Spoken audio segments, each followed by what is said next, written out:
সংযুক্ত আরব আমিরাতের দুবাইয়ে প্রবাসী নার্সদের জন্য খুলে গেল সৌভাগ্যের নতুন দুয়ার। প্রথমবারের মতো দুবাইয়ের স্বাস্থ্য খাতে কর্মরত অভিজ্ঞ নার্সদের জন্য গোল্ডেন রেসিডেন্সি ভিসা প্রদানের নির্দেশ দিয়েছেন দুবাইয়ের ক্রাউন প্রিন্স শেখ হামদান বিন মোহাম্মদ বিন রাশিদ আল মাকতুম। এই নির্দেশনায় বলা হয়েছে, যারা অন্তত 15 বছর বা তার বেশি সময় ধরে দুবাইয়ের স্বাস্থ্য সেবায় নার্স বা সেবিকা হিসেবে কাজ করছেন, তারা এই দীর্ঘমেয়াদী রেসিডেন্সি সুবিধা পাবেন। ভিসার জন্য নাগরিকত্বের ভিত্তিতে কোনো প্রকার ভেদাভেদ থাকবে না।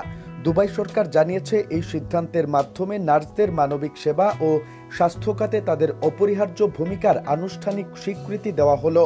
দীর্ঘ সময় ধরে নিরবিচ্ছিন্ন সেবায় নিয়োজিত থাকা নার্সদের সম্মান জানাতে এবং তাদের পেশাগত জীবনে স্থিতিশীলতা ও নিরাপত্তা দিতে এই পদক্ষেপ একটি বড় ধরনের প্রণোদনা হিসেবেই দেখা হচ্ছে। শেখ হামদান তার নির্দেশনায় বলেন, নার্সদের ত্যাগ ও নিষ্ঠার স্বীকৃতি দেওয়া আমাদের নৈতিক দায়িত্ব। তাদের এই মানবিক ভূমিকা দুবাইয়ের স্বাস্থ্য খাতকে আরও দৃঢ় ভিত্তি দিয়েছে।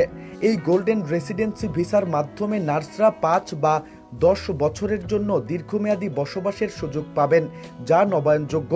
এতে স্থানীয় কোনো স্পন্সরের প্রয়োজন হবে না। নার্সরা তাদের স্বামী বা স্ত্রী ও সন্তানদের স্পন্সর করতে পারবেন।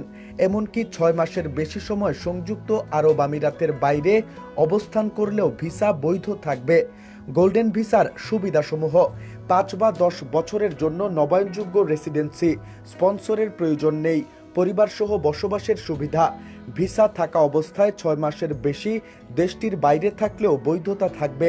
বিশ্বমানের স্বাস্থ্যসেবা ও শিক্ষা সুবিধা ভোগের সুযোগ।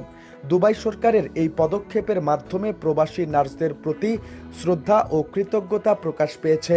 একই সঙ্গে এটি প্রবাসীদের মধ্যে পেশাগত অনুপ্রেরণা বাড়াবে এবং সংযুক্ত আরব আমিরাতের স্বাস্থ্য খাতকে আরও সুগঠিত ও মানসম্পন্ন করে তুলবে বলে আশা করা হচ্ছে।